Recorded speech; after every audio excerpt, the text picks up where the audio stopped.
Selesai pertandingan, Simone Inzaghi bilang Di Marco layak ada di Inter ketika Lautaro lagi bumpet atau ketika Alexis Sanchez cedera. Ini sebetulnya kenapa Keita Balde ada. Jerewetan ceking kita, nyerewetin apa aja. Halo teman-teman, ketemu lagi di Cerewetin Inter.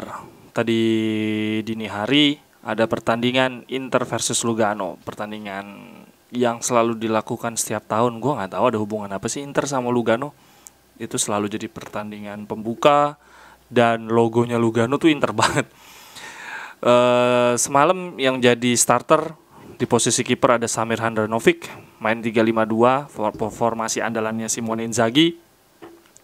Di posisi back 3 back Federico Di Marco, Andrea Ranocchia dan Danilo D'Ambrosio. Jadi kalau pakai posisi aslinya, posisi natural Di Marco sama Danilo D'Ambrosio, bukan center back, tetapi emang mereka berdua. Danilo D'Ambrosio khususnya udah biasa di Inter, dan Di Marco juga di Hellas Verona tahun lalu dia banyak dimainkan sebagai center back juga, cuman center back kiri. Di posisi gelandang 5 ada sebelah kirinya Dalbert yang sudah pasti dilego ke Cagliari menurut kabar. Kemudian di sayap kanannya, wingback kanannya ada Matteo Darmian yang musim lalu sukses menjadi backup Hakimi maupun Asleyang dan Perisic ya. Kemudian di midfieldnya, centernya ada Raja Nainggolan, Lucien Agoume dan tentu saja Lord Gagliardini. Di posisi penyerang dipasang Andrea Pinamonti dan Martin Satriano. Di pertandingan ini Inter tertinggal 2-0 terlebih dahulu. Yang gol pertama ada sebuah shoot yang ditepis oleh Handanovic, kemudian bola reboundnya dihajar oleh pemain Lugano. Kemudian yang gol keduanya Lugano setelah sempat ada blunder dari Agoume, tetapi Agoume membayar blundernya tersebut. Sebetulnya nggak blunder banget, cuma ya itu nendang mau nyapu bola tapi nggak berhasil ya si Agoume. Tapi Agoume membayar dengan liukan menarik, terus dioper ke Satriano menyelesaikannya juga dengan baik. Ada gerakan memutar gitu ya. Kemudian golnya Inter yang satunya lagi adalah dari Danilo D'Ambrosio. Seperti biasa ini adalah andalannya Danilo D'Ambrosio, walaupun tubuhnya nggak tinggi tapi corner gol mulu.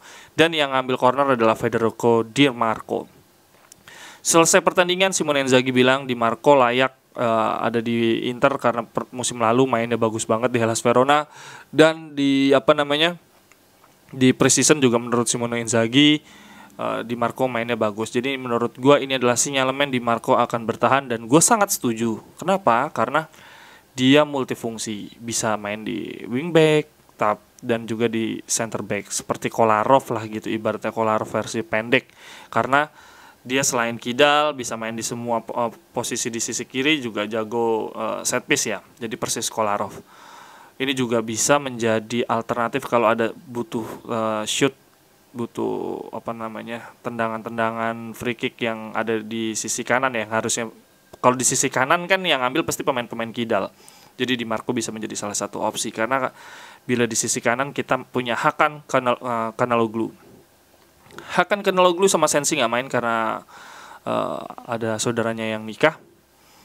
Yang patut diberikan apresiasi di pertandingan ini juga Radu, yang kebobolan 2 kali kan si Handanovic. Kemudian Radu di menit-menit terakhir melakukan penyelamatan gemilang, dan di adu penalti dia juga menepis 2 tendangan pemain Lugano.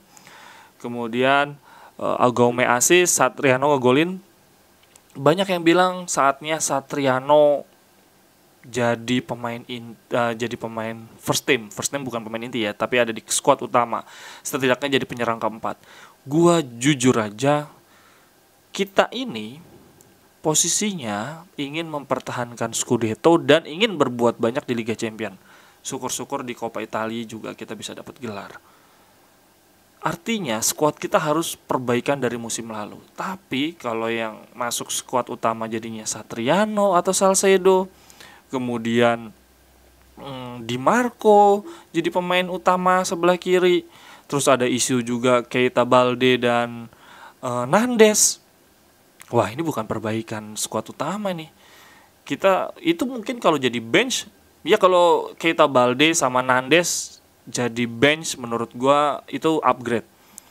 Nandes di Cagliari gue lihat di situs WhoScore dia main di banyak posisi di lini tengah. Dia jadi wingback kanan pernah, wingback kiri pernah, seluruh posisi di gelandang, di posisi 5 gelandang dia pernah semua. Tetapi secara teknik dia nggak bagus, dia bukan pemain kreatif, dia lebih kayak Barella versi KW. Dia box to box midfielder. Mungkin untuk menggantikan Vecino atau Gagliardini salah satunya ini upgrade. Karena mau lebih mobile ya dan gak rentan cedera kayak Vecino.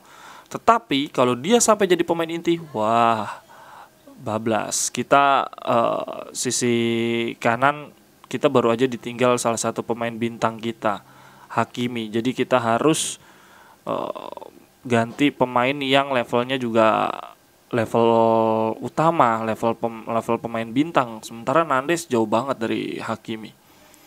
Jadi menurut gua Nandes bagus kalau itu dialokasikan atau ditujukan untuk upgrade bench. Sementara Keita Balde, nah ini gue setuju, tapi lagi-lagi untuk jadi bench. Tapi kita artinya punya 3 pemain second striker, Lautaro Martinez, Alexis Sanchez, dan Keita Balde. Kita nggak punya pemain cadangan untuk backup Lukaku, pemain tinggi besar. Artinya kalau Lukaku absen dalam waktu yang lama, kita berubah banget cara mainnya. Kalau kita ada di sebuah pertandingan, kemudian kita buntu atau butuh formasi lain, bisa Lukaku diganti. Atau sedang absen satu pertandingan untuk istirahat, ya nggak apa-apa Lukaku diganti. Yang pengisi posisi Lukaku Lautaro Martinez juga bisa jadi target man, tapi emang gaya mainnya berbeda. Artinya Lautaro Martinez jadi target man, second strikernya antara Alexis Sanchez atau Keita Balde. Ini bisa, tapi kalau kita terbiasa dengan target man tinggi besar seperti Lukaku, sebetulnya kita butuh banget pemain backup atau rotasinya yang posturnya, atributnya persis Lukaku. Tapi ya udahlah. Menurut gua Keita Balde masih lebih bagus dibandingkan kita mengandalkan Pinamonti. Pinamonti jelek banget, bahkan sama Satriano aja kelihatan lebih bagus Satriano. Tetapi bukan berarti Satriano layak dijadikan striker keempat. Enggak. Belum waktunya. Level striker kita itu ya Vieri, Ibrahimovic, Adriano, Crespo, Ronaldo, Lukaku, itu level striker kita. Lautaro Martinez yang juara Copa, pemain muda juga. Ya kena kritik habis-habisan, apalagi kita pakai Satriano. Enggak. Musim depan kita harus lebih berbuat banyak, dan artinya kita harus meningkatkan kualitas baik bench maupun pemain utama. Keita Balde bagus, tapi bukan untuk jadi striker utama jelas. Satriano enggak. Nandes juga menurut gua bagus untuk meningkatin bench. Nah, ini sekalian kita bicara tentang bursa transfer ya. Setelah Musso, kiper yang kita incar nih, kiper Udinese ternyata ke Atlanta. Sekarang salah satu kiper yang musim lalu digadang-gadang ke Inter, Silvestri-nya Verona apa Cagliari? Verona ya Silvestri itu ya. Kalau yang di Cagliari itu Cranio ya. Oke.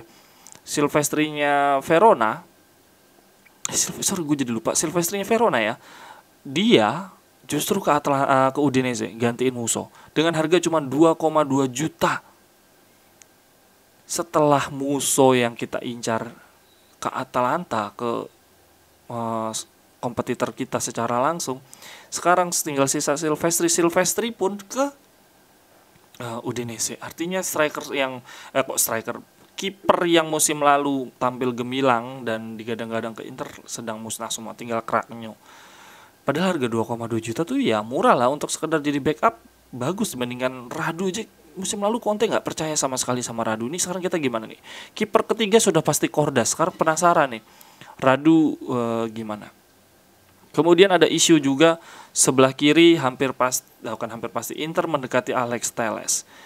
Dengan konfirmasi dari Simone Inzaghi bahwa Di Marco akan bertahan, berarti ada kemungkinan kita mencari satu lagi yang lebih bisa dipercaya gitu ya, pemain yang sudah terbukti, sudah kompeten, syukur-syukur sudah biasa main di Liga Italia. Dan artinya Perisic kemungkinan besar cabut. Gue sih setuju, Perisic udah lewat lah. Dia walaupun bagus tapi bukan posisi naturalnya, jadi mainnya pasti angin-anginan. Jadi tapi ya itu dia, harus upgrade loh ya, upgrade-nya Ashley Young sama Perisic. Alex Telles pernah main di Inter, mainnya bagus, tapi di MU juga nggak dapat posisi utama, tapi ya relatif bagus lah. Tinggal berarti kalau sebelah kirinya cuma selevel Ashley Young, cuma selevel Alex Telles, berarti yang sebelah kanannya nih jangan sampai cuma Nandes. Kalau sebelah kanan kita Nandes, sebelah kirinya Telles atau Di Marco, waduh, kasihan Simone Inzaghi, dia nggak mendapatkan squad yang lebih baik dibandingkan waktu dia di Lazio. Kemudian di pertandingan Lugano ini Nainggolan juga tampil biasa aja. Di babak kedua beberapa pemain masuk, ada Radu masuk di menit 60, kemudian Skriniar menggantikan Dalbert. Gue nggak tahu kenapa Dalbert bisa main, mungkin padahal Dalbert udah hampir pasti dijual. Colidio penaltinya bagus, kemudian ada Zanotti, gue nggak tahu itu siapa, kemudian ada Francesco Nunziali ini, Nainggolan juga nggak tahu itu siapa. Jadi memang uji coba kali ini ya benar-benar seperti lebih melatih kebugaran kali ya, karena banyak pemain yang memang belum fix, banyak pemain inti yang belum datang dari setelah dari Copa America dan Euro. Di minggu depan kita akan ada lawan Arsenal, semoga banyak pemain yang sudah bergabung, tapi artinya Barella akan bergabung paling akhir bersama Bastoni karena dia memperkuat Lautaro juga ya, karena memperkuat timnasnya paling akhir. Oke deh, sampai di sini dulu. Maaf tadi pas ngobrol kayaknya ada suara-suara di luar ya, karena memang ruangan gua nggak kedap suara. Untuk teman-teman gimana? Setuju nggak sebelah kirinya Alex Telles? Perisic atau Di Marco yang dijual? Kalau gua Perisic yang dijual, Di Marco layak mendapat tempat karena nah ini dia teman-teman. Di posisi center back kita cuma punya Skriniar, Dufray dan Bastoni, dan Ranocchia hitungannya 4 yang punya posisi natural sebagai center back. Gue ulangi ya, kita sebagai di center back itu cuma punya Skriniar, Dufray, Bastoni, dan Ranocchia yang punya posisi asli natural sebagai center back. Sementara Danilo D'Ambrosio yang diplot sebagai back di sisi kanan, backupnya Skriniar, itu posisi aslinya adalah full back atau wing back. Sementara sebelah kiri kita ada Kolarov atau Di Marco yang juga posisi aslinya center back. Tapi kita juga ada Darmian juga, artinya kita punya pemain yang ya bukan posisi aslinya naturalnya center back, tetapi mereka punya kemampuan serba bisa di banyak posisi, yaitu Danilo D'Ambrosio, Di Marco, dan Darmian. Bisa jadi center back, bisa jadi bisa jadi wing back. Menurut gue itu kelebihan kalau kita memang pengen rotasi, karena kita mengarungi 3 kompetisi, tetapi ini bahaya banget. Sejatinya kita tetap butuh backup yang kompeten lah, yang kuat gitu, yang benar-benar sudah terbiasa jadi center back, yang siap tampil kapanpun ketika Dufray dan Skriniar absen.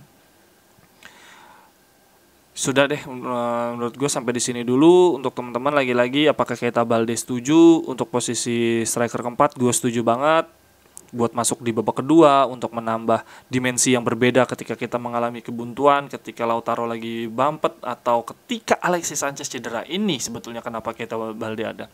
Lautaro Martinez masih sering angin-anginan, atau ketika Lukaku disimpan, Lautaro Martinez jadi striker ujung tombak, berarti kan second strikernya harus dicari nih. Sementara Alexis Sanchez kita nggak pernah tahu, cederanya datang dan pergi begitu cepat.